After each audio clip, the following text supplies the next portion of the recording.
The black ships appeared in Earth's sky without warning. They hung above the planet like giant shadows. Most people ran inside their homes when they saw them. Some people cried, some prayed. But Kira Blackwood did not run or cry. She stood on the roof of the Earth Defense Force building and watched the ships with steady eyes. "Commander Blackwood," a voice called from behind her. "They're asking for you by name." Kira turned to see her second in command, Lieutenant Alex Mason. He was a quiet man with clever hands and even cleverer ideas. Most people didn't notice him in a room, but Kira always did. "Me? Why would aliens ask for me?" she asked. Mason handed her a tablet showing a message in English. "They say their leader will only speak to the female in charge." Kira read the message twice. "Well, that's me, I guess. Tell them I'll meet them, but get a team ready just in case." 3 hours later, Kira stood in a large, empty field outside the city. A small black ship broke away from the others and landed in front of her. It made no sound as it touched the ground. The side opened, and a ramp extended. A tall figure walked down the ramp. Kira had to look up to see her face. The alien stood, nearly 7 feet tall. Her skin was dark blue, like the deepest part of the ocean, with tiny lights that looked like stars moving under the surface. Her eyes, 3 of them in a triangle on her face, glowed amber.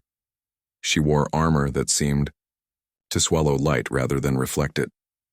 "I am Princess Nixara Vostalen, heir to the Zeraxi Empire," the alien said in perfect English. Her voice had a musical quality that made Kira think of wind chimes. "You are the leader of Earth's defenses?" Kira stood straight. "Commander Kira Blackwood, Earth Defense Force. Why have you come to our planet?" The princess looked down at Kira. "Your planet is small, and your technology is basic. But your location is useful. We need an outpost here." "Earth belongs to humans," Kira said firmly. "We're not giving it up." Princess Nixara made a sound that might have been a laugh. "I am not asking to take your world, human. I am offering you protection. There are worse things in space than the Zeraxi." The alien princess invited Kira to her ship to explain. Inside, Kira saw many female aliens working at strange controls. She noticed that all the important jobs seemed to be done by females. The males she saw carried things or cleaned but never gave orders. In a room with walls that showed moving stars, Princess Nixara showed Kira images of insect-like aliens destroying whole planets.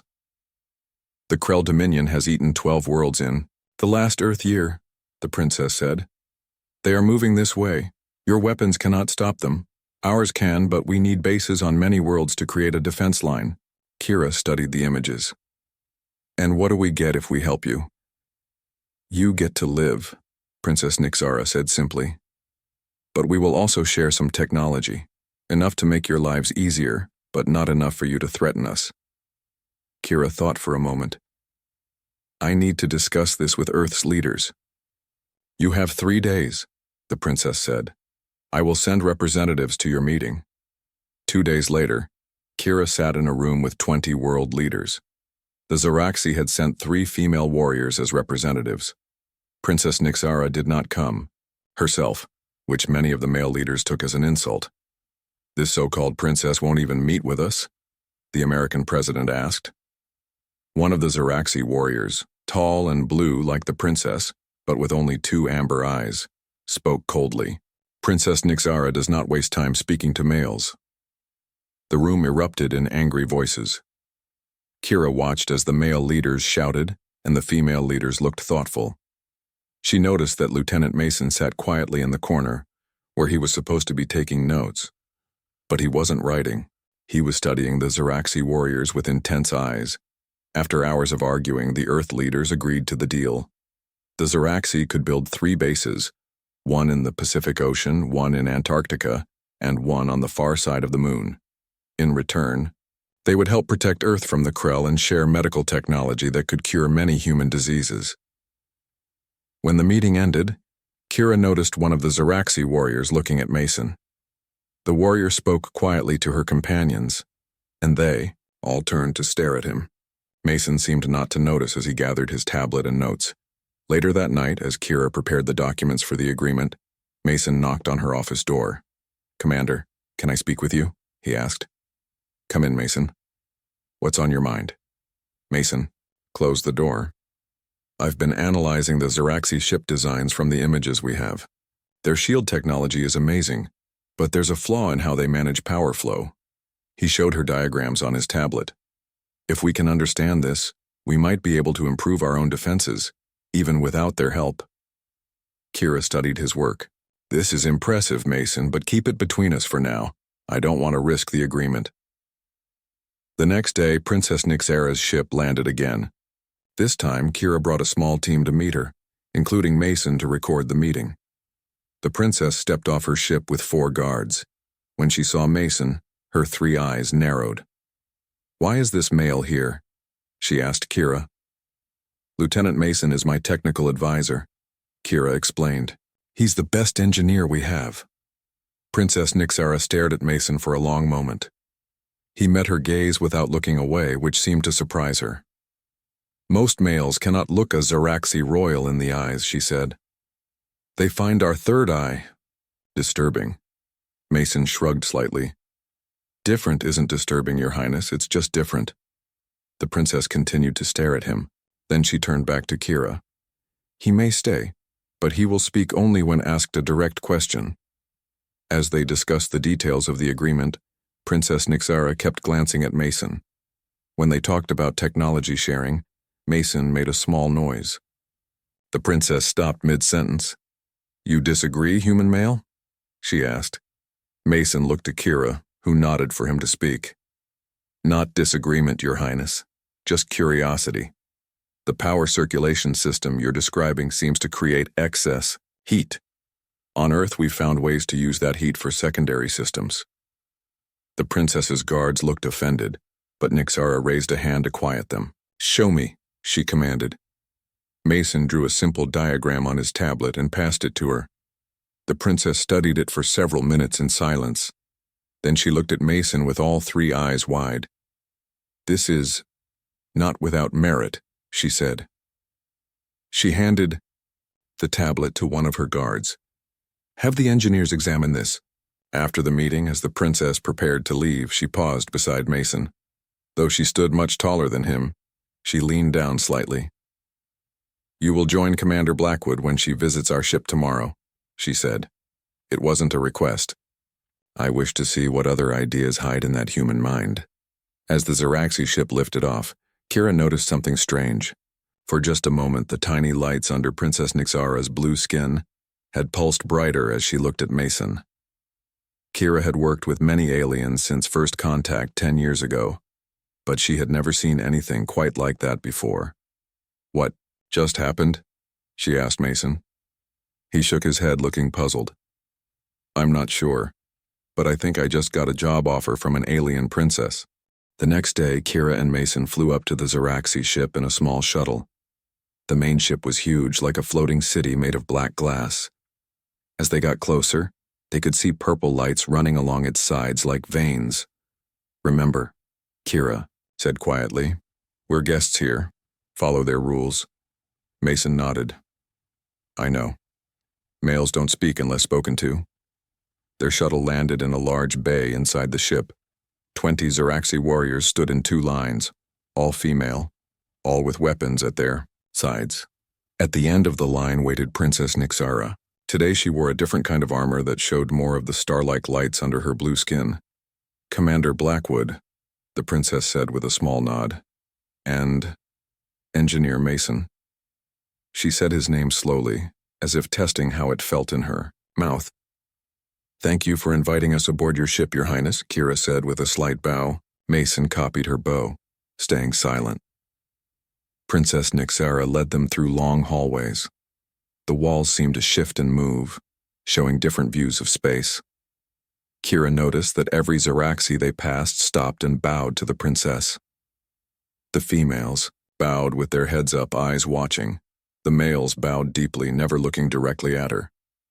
"Your people really respect you," Kira said. "It is not respect. It is the way of things," the princess replied. "Our females are warriors, leaders, thinkers. Our males care for the young, tend our homes, and serve our needs. It's the opposite on much of Earth, Kira explained, though we're working to make things more equal. Princess Nixara looked confused. Equal?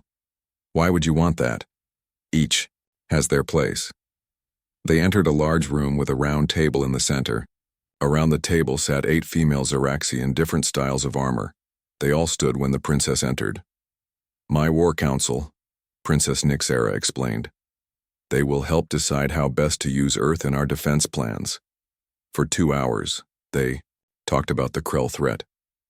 The Ziraxi showed maps of space and the path the insect-like aliens were taking toward Earth.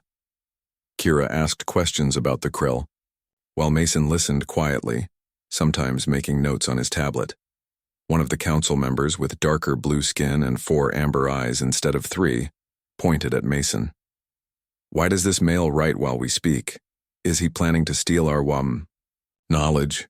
Before Kira could answer, Princess Nixara spoke. He is here at my invitation, Council Member Trevara. I find his perspective unusual. The 4-eyed Ziraxi looked unhappy, but said nothing more. Later, Princess Nixara took Kira and Mason to the ship's engine room. It was a massive space filled with crystals that pulsed with purple light. Ziraxi engineers moved around the crystals, adjusting things Kira didn't understand. This is our main power source, the princess explained. It draws energy from what you humans call dark matter. Mason's eyes were wide with interest. The princess noticed and turned to him. You may ask questions about it, Engineer Mason. I permit it. Mason looked like a kid in a candy store. How do you contain the energy? Dark matter doesn't interact with normal matter in ways we've been able to harness. The princess seemed pleased by the question. We don't contain it, we guide it. The crystals are grown, not made. They are partly alive. For the next hour, Princess Nixara explained their technology to Mason. Kira noticed that the princess spoke, differently to him than to others. She seemed almost eager to hear his questions. When a male engineer approached with a tablet, the princess barely looked at him as she took it. But when Mason offered an idea about their cooling systems, she listened carefully. Show me how this would work, she commanded, pointing to a control panel. Mason hesitated. I don't know your systems well enough to touch them. The princess did something surprising. She took his hand and placed it on the panel. I will guide you. Kira watched, fascinated. The princess stood very close to Mason, her blue arm against his as she showed him how to use the controls. The tiny lights under her skin pulsed faster wherever their bodies touched. After the engine room, they went to the ship's dining hall. The room was vast with high ceilings and tables made of the same black material as the ship. The princess led them to a raised table at the front of the room. You will eat with me, she told them. It is an honor not given to many non-Ziraxi. As they ate strange foods that tasted like spicy seafood, Kira noticed many Ziraxi watching them. The females looked curious. The males looked shocked. Clearly, eating with the princess was unusual. During the meal, a tall male Ziraxi entered the room carrying a small box. He approached the princess's table and bowed deeply. Your daily selection, Your Highness, he said without looking up.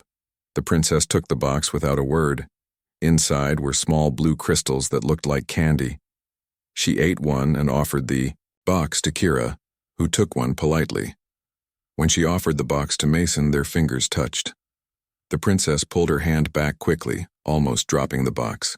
Is something wrong? Mason asked. The princess stared at him. No one asks me if something is wrong. I am never wrong. Mason smiled slightly. I didn't ask if you were wrong. I asked if something was wrong. Those are different things. The princess's 3 eyes blinked in sequence. Then, to Kira's surprise, her blue lips curved into what might have been a smile. You speak strangely for a male, she said. It didn't sound like an insult. After dinner, they were shown to guest rooms. Kira's room was large and comfortable. Mason's was much smaller, more like a servant's room. When he returned to Kira's room to discuss the day, he didn't complain. I think we're making progress, Kira said. The princess seems to like you. Mason shook his head. I don't think like is the right word. She's curious about me, like I'm a strange pet that learned a new trick. Maybe, Kira said. But I've been watching how she treats other males. She doesn't even look at them. She watches you. There's a difference. Before Mason could respond, the door chimed. When Kira opened it, a female Zeraxi warrior stood outside. The princess requests Engineer Mason's presence in the technology lab, the warrior said. Kira looked at Mason, who seemed surprised. Now? It's late. The warrior's expression didn't change. The princess does not wait. Mason shrugged at Kira and followed the warrior out. He didn't return for 3 hours. When he finally came back, he looked tired but excited. She showed me their shield technology, he told Kira. It's amazing. They can bend energy around the ship like it's water, and she let me try some ideas for improving it. Did any of your ideas work? Kira asked. Mason grinned. One did. We increased the forward shield strength by 14% without using more power. The princess seemed impressed. The next morning, Princess Nixara herself came to get them. She wore combat armor today, and her 3 eyes looked serious. We have received news, she said. A Krell scout ship has been detected near your Jupiter. They are moving faster than we expected. She led them to a room Kira hadn't seen before. It looked like a war room, with a large 3D map of the solar system floating in the air. Several Zeraxi officers stood around it, pointing and talking quickly. We must accelerate our plans, Princess Nixara said. The base on your moon must be built first within the next Earth month. That's very fast, Kira said. We'll need to prepare our people. The princess shook her head. There is no time for your politics. The Krell do not care about your feelings, or your permission.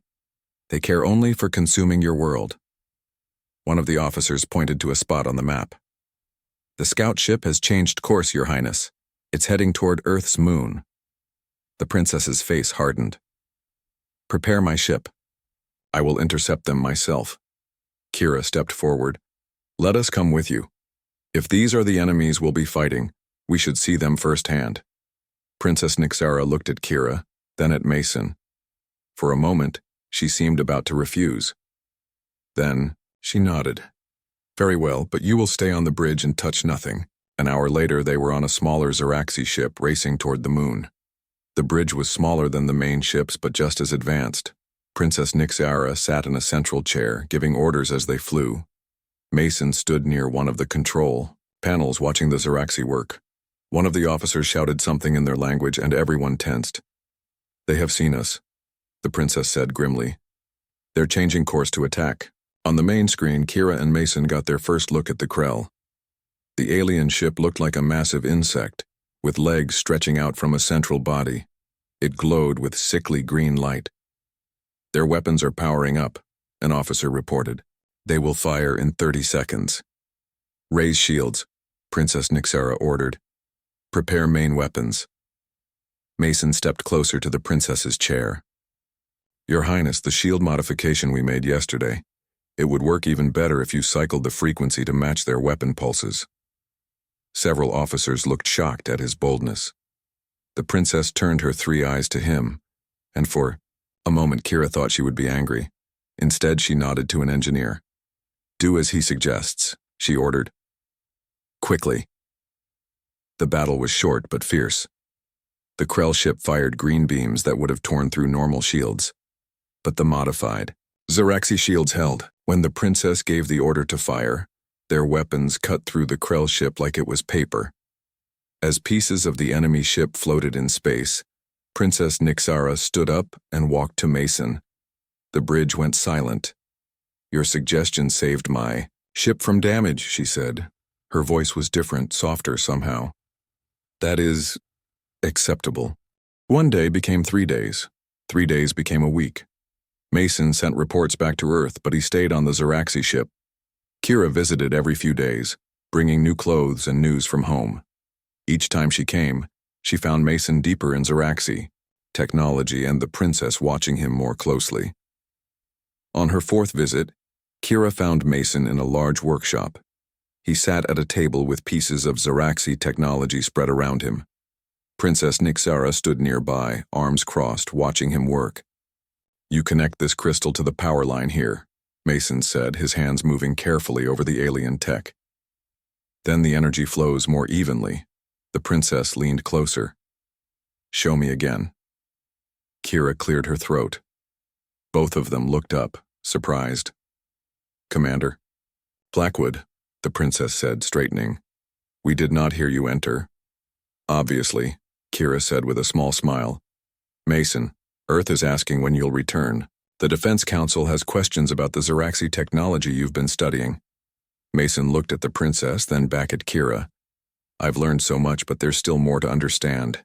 Their systems are like nothing we've ever seen. Princess. Nixara put a blue hand on Mason's shoulder. Kira noticed she left it there longer than necessary. Your engineer has been useful, the princess told Kira. His ideas about our shield systems have improved our defenses by 23%. Just doing my job, Mason said with a shrug. The princess's three eyes narrowed at this show of modesty, something Kira guessed was rare among Zeraxi. Later, when Mason showed Kira to her guest room for the night, she asked him directly, What's going on between you and the princess? Mason looked confused. Going on? Nothing. She's teaching me about their technology, and I'm helping where I can. Mason, she touches you. I've seen enough Zeraxi body language to know that's not normal, especially for royalty. Mason's face turned slightly red. It's not like that. I think she's never met a male who talked to her about technology before. I'm a curiosity, that's all. Kira wasn't convinced, but she let it go. The next morning, alarms blared throughout the ship. Kira ran into the hallway to find Mason already there, pulling on a jacket. What's happening? She asked. Krell ships, he said. A lot of them this time. They hurried to the bridge. Princess Nixara stood at the center, issuing orders. Her face was hard and focused. 6 Krell ships approaching Earth, an officer reported. They will reach orbit in 4 hours. The princess saw Kira and Mason. Good. You are here. These are not scouts. This is the first wave of their invasion. On the main screen, Kira could see the insect-like ships moving toward Earth. They were much bigger than the scout ship they had destroyed. We have called for more Zeraxi ships, but they will not arrive for 2 days, the princess said. We must hold the Krell back until then. Earth's defenses aren't ready, Kira said. We've barely started building the moon base. Princess Nixara nodded grimly. Then we fight with what we have. For the next hour, they planned their defense. The Zeraxi had 3 warships in Earth orbit, including the princess's flagship. Earth had defense satellites and a few small fighter ships, but nothing that could match the Krell's weapons. As they talked, Mason studied the Krell ship designs on a screen. He frowned and touched different parts of the image, zooming in on details. What? Are you looking for, Engineer Mason? The princess asked, noticing his focus. Patterns, he said without looking up. The Krell are biological, right? Their ships are grown, not built. Yes, the princess confirmed. Like living creatures with technology inside them. Mason nodded slowly. Living things have weaknesses that machines don't. Allergies, sensitivities, places that hurt more than others. The princess moved closer to him, her 3 eyes intense. What have you found? Mason pointed to spots on the Krell ship design. These nodes here, they look like nerve clusters, and they're all connected to the main body in the same way. If we could hit all of them at once with an electrical pulse, it would be like a seizure in a living creature. The princess finished his thought. But our weapons cannot target all those points simultaneously. Mason smiled slightly. No, but Earth's defense satellites can. They're simple compared to your weapons, but there are hundreds of them in orbit. If we reprogram them to fire at these specific points. For the next 2 hours, Mason worked with Zeraxi engineers to create a plan. They would use the Zeraxi ships as bait, drawing the Krell into Earth's orbit. Then Earth satellites would fire electrical pulses at the nerve points on the Krell ships, stunning them long enough for the Zeraxi to deliver killing blows. When the plan was complete, Princess Nixara did something unexpected. She called all officers to the bridge and announced, "This plan was created by Engineer Mason of Earth. We will follow it." Kira watched the Zeraxi officers' reactions. Some looked shocked that their princess would use a plan made by a human male. Others seemed impressed despite themselves. As the Krell ships approached, tension on the bridge grew. Princess Nixara took her command chair with Kira and Mason standing nearby. "You should go to the safe room," the princess told them. "This battle will be dangerous." "With respect, Your Highness," Kira said, "we stay with our allies during fights." The princess studied them for a moment, then nodded. "As you wish." The battle began with the Zeraxi ships moving toward the Krell, weapons firing. As planned, they drew the insect ships closer to Earth where the satellites waited. "They're following us," a Zeraxi officer reported. "All 6 ships." "Perfect," the princess said. "Maintain course." As the ships entered Earth's orbit, Mason watched the screen intently. "Now," he said quietly. Princess Nixara gave the order. "Signal Earth to activate satellites." Hundreds of small energy pulses shot out from Earth's orbit, hitting the Krell ships at precisely the points Mason had identified. The effect was immediate. The insect ships stopped moving, their green lights flickering. "It's working," Kira exclaimed. "Fire all weapons," the princess commanded. "Destroy them while they cannot fight back." The Zeraxi ships unleashed their full power on the stunned Krell vessels. 3 exploded immediately. 2 more broke apart under the assault. The 6th managed to turn and try to escape, but a final barrage from the princess's ship cut it in half. The bridge erupted in cheers. Princess Nixara stood from her chair, her 3 eyes glowing with triumph. Without warning, she turned to Mason and placed both her hands on his shoulders. "Your plan saved Earth today," she said loud enough for all to hear. Mason looked embarrassed. "It was a team effort, Your Highness." The princess's lips curved into a definite smile this time. "Accept praise when it is given, Engineer Mason. It is rare enough from me." That night, the princess held a celebration on her ship. Kira and Mason attended, along with officers from Earth's Defense Force who had come up to see the battle site. The celebration was held in a large hall Kira hadn't seen before. The walls showed moving images of space battles, probably famous Zeraxi victories. Tables of food and drink lined the walls, and Zeraxi warriors told stories of the day's fight. Mason stood with a group of Earth officers, explaining how he'd noticed the nerve patterns in the Krell ships. The princess watched from across the room, her 3 eyes never leaving him for long. Kira found herself standing next to a female Zeraxi officer she recognized from the bridge. "Your engineer is unusual," the officer said without introduction. "Mason?" "Yes, he's very good at what he does." The officer shook her head. "That is not what I mean. He is unusual because the princess sees him." "Sees him?" "Zeraxi royalty do not truly see males," the officer explained. "They look past them, through them. Males are tools, servants, but the princess sees your Mason. She watches him when he does not notice. This has never happened before." Before Kira could respond, a commotion at the main door drew everyone's attention. A group of Zeraxi entered, led by a female even taller than Princess Nixara. Her skin was darker blue, and she had 4 amber eyes instead of 3. She wore elaborate armor covered in symbols. "The High Queen," someone whispered near Kira. Princess Nixara immediately went to the newcomer and bowed deeply.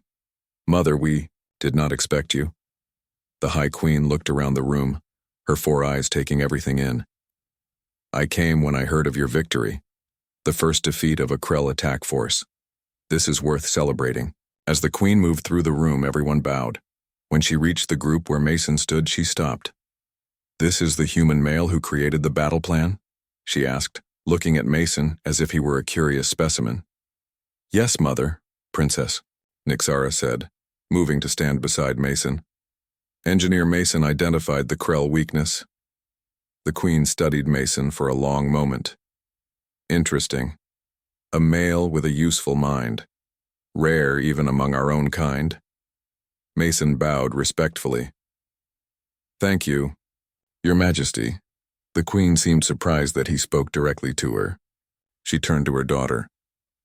"You allow him to speak without permission?" Princess Nixara straightened slightly. "He has earned the right, Mother. His ideas have improved our shields and saved many Zeraxi lives today." The Queen's 4 eyes narrowed, looking between her daughter and Mason. I see. Well, this victory deserves recognition. I have brought something special. She clapped her hands, and servants brought forward large containers. Inside were dark purple fruits that glowed slightly. The bridge was in chaos when Mason and Princess Nixara arrived. Officers moved quickly between stations, shouting reports in the Zaraxi language. The main screen showed 20 Krell ships approaching Earth. Status report, the princess demanded, as she took her command chair. 23 Krell ships detected, an officer replied. Much larger than the previous attack force, they will reach Earth orbit in 6 hours. Where is my mother's ship? The princess asked. The High Queen has already departed for the Zaraxi homeworld. She left orders for you to follow with your ship. Princess Nixara's face hardened. Abandoned to save herself. Typical. She turned to another officer. What forces do we have? 3 Zaraxi warships, including our own. Earth's defense satellites and their small fleet of fighters. Kira entered the bridge, looking worried. I've contacted Earth. They're preparing all defenses, but against this many Krell ships. The princess stood up. We will not run. We will fight. The Krell must learn that Earth is protected. She turned to Mason. Your plan worked before. We need another one now. Mason studied the approaching Krell fleet. The pulse attack won't work again. They'll have adapted. We need something new. He thought for a moment. What about their communication systems? How do Krell ships talk to each other? One of the Zaraxi officers brought up data on a screen. They use bioelectric signals, similar to the nerve impulses of insects. Very hard to jam or intercept. Mason nodded slowly, an idea forming. But that means they're sensitive to specific frequencies. If we could broadcast the right pattern, we could disrupt their coordination. The princess finished his thought. Make them unable to fight as a unified force. For the next hour, Mason worked with Zaraxi engineers to analyze Krell communication patterns. They studied recordings from previous encounters, looking for weaknesses. Here, Mason said finally, pointing to a pattern on the screen. Their ships use this frequency range to coordinate attacks. If we broadcast a signal that mimics their command structure but gives conflicting orders, they would fight among themselves. Princess Nixara said, her 3 eyes bright with understanding. They quickly developed a plan. The Zaraxi ships would broadcast the false commands while Earth's fighters would attack specific targets. It was risky. If the Krell realized the deception too quickly, they could adapt. As they prepared, Mason noticed the princess watching him with an intensity that had nothing to do with battle plans. When their eyes met, she didn't look away. You should go to the safe room again, she told him privately. This battle will be much worse than the last. I'm staying, he said simply. Something flickered in her 3 amber eyes. You humans are stubborn. Some of us, he agreed with a small smile. For a moment they stood close together, neither speaking. Then the princess did something unexpected. She reached out and touched his face lightly with her blue fingers. For luck, she said quietly, then turned and walked back to her command chair. Mason stood frozen, his skin tingling where she had touched him. Across the bridge, Kira raised her eyebrows at him. He shook his head slightly, as confused as she was. The battle began as the Krell ships entered Earth's orbit. The 3 Zaraxi warships moved to intercept them, broadcasting the false commands Mason had created. At first, nothing seemed to happen. It's not working, a Zaraxi officer said. Wait, Mason urged. Give it time. Suddenly, 2 of the Krell ships turned and fired on each other. Then 3 more broke formation, moving in different directions. It's working, Kira exclaimed. Princess Nixara stood from her chair. Launch all fighters. Target the largest ships first. The battle was chaotic. Some Krell ships fought each other while others continued toward Earth. The Zaraxi warships fired continuously, destroying 3 enemy vessels in the first wave. Earth's fighters swarmed around the larger ships, hitting weak points. Mason stood by a control panel, adjusting the false commands as the Krell tried to overcome them. The princess stayed nearby, giving orders and sometimes watching him work.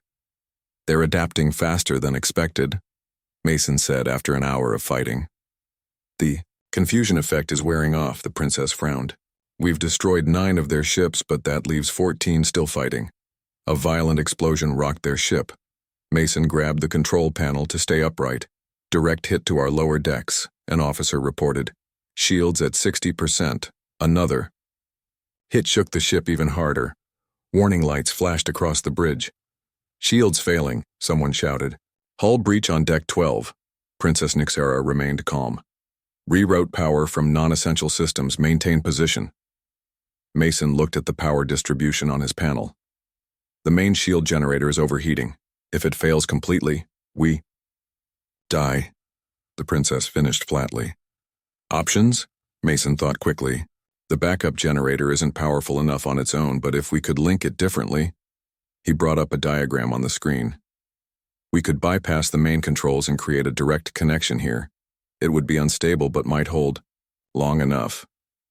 "How unstable?" the princess asked. "Very. The person making the connection would be exposed to raw energy.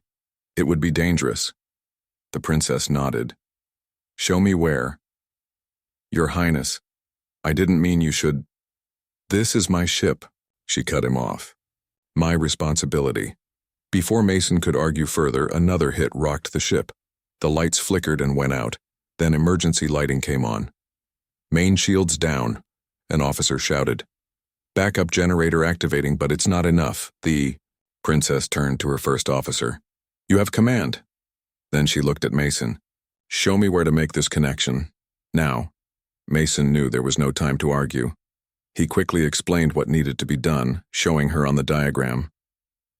"The junction box is on deck 10, near the main generator room." "Come with me," she ordered.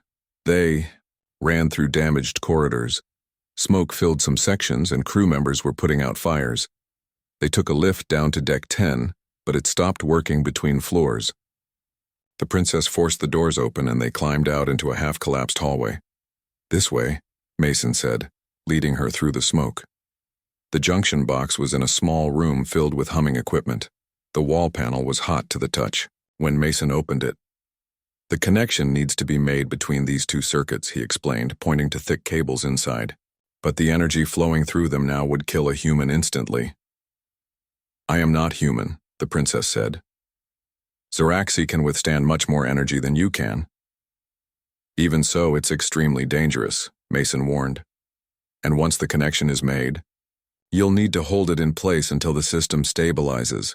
The princess removed her armor gauntlets. "How long?" 2 minutes, maybe 3, she nodded. "Do it." Mason hesitated. "There has to be another way." "There isn't time," she snapped. Then her voice softened. "My ship carries 2,000 Zoraxi. I will not let them die." Another explosion shook the room. The lights flickered again. "Now, Engineer Mason," the princess said firmly.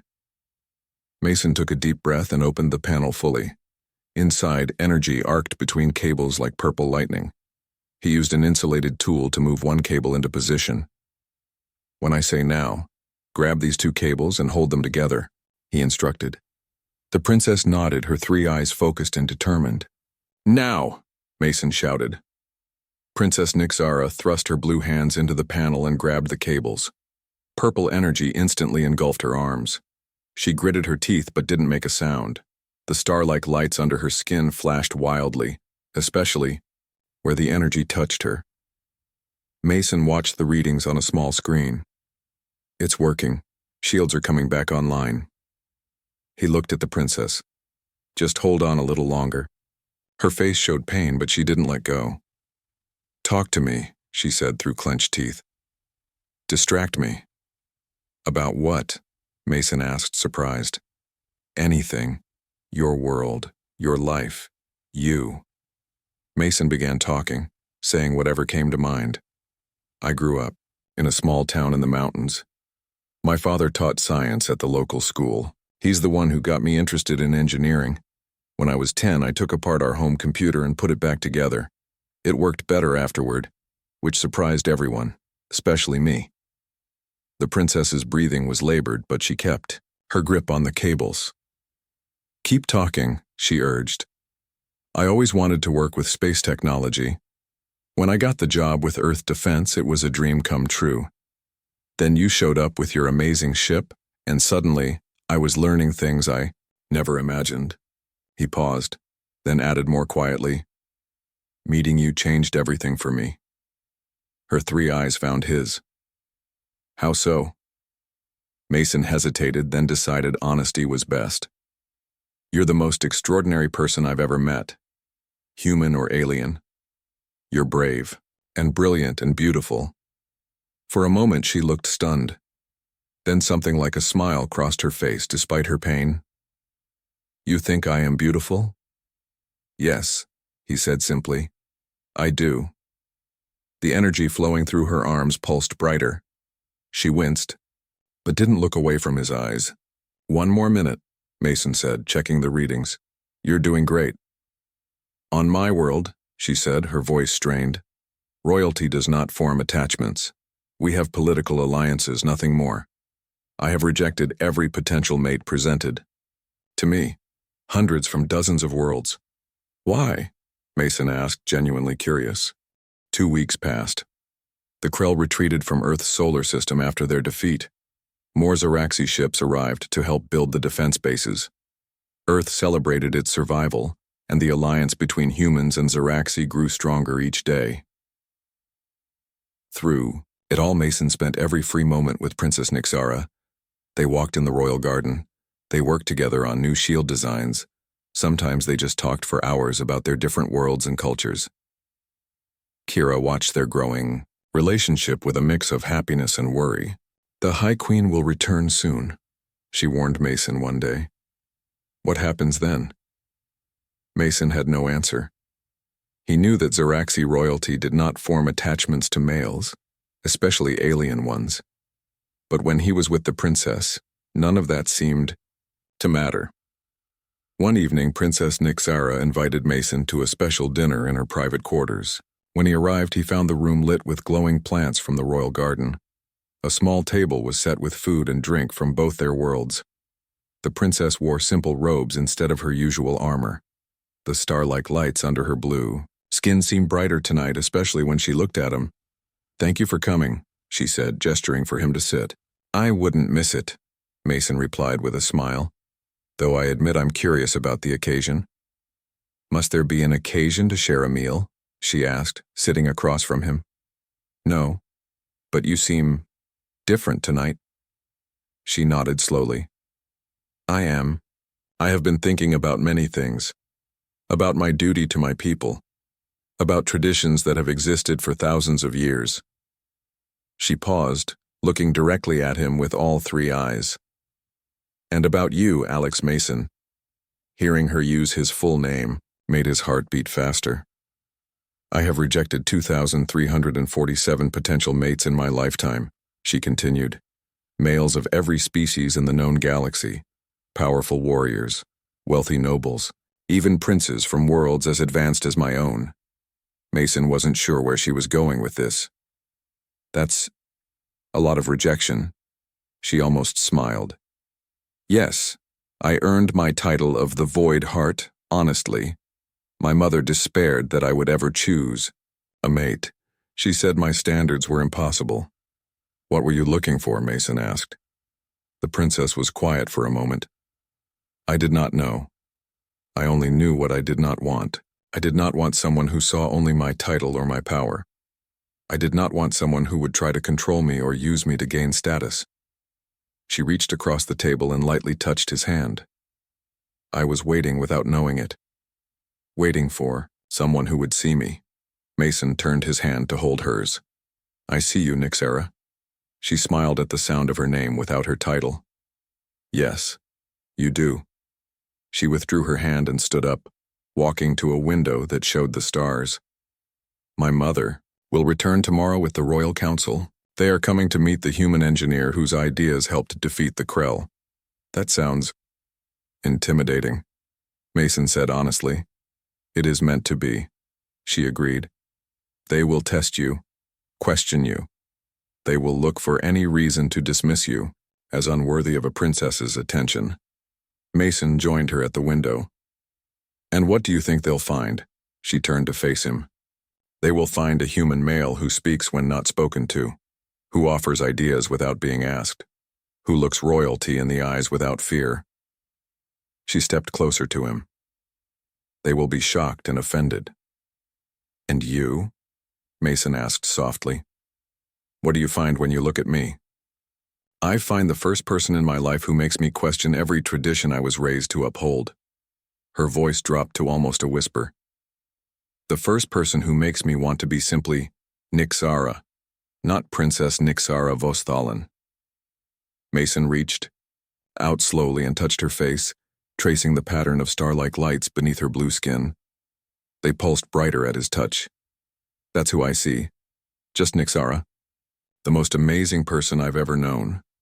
She leaned into his touch, closing all three of her eyes for a moment.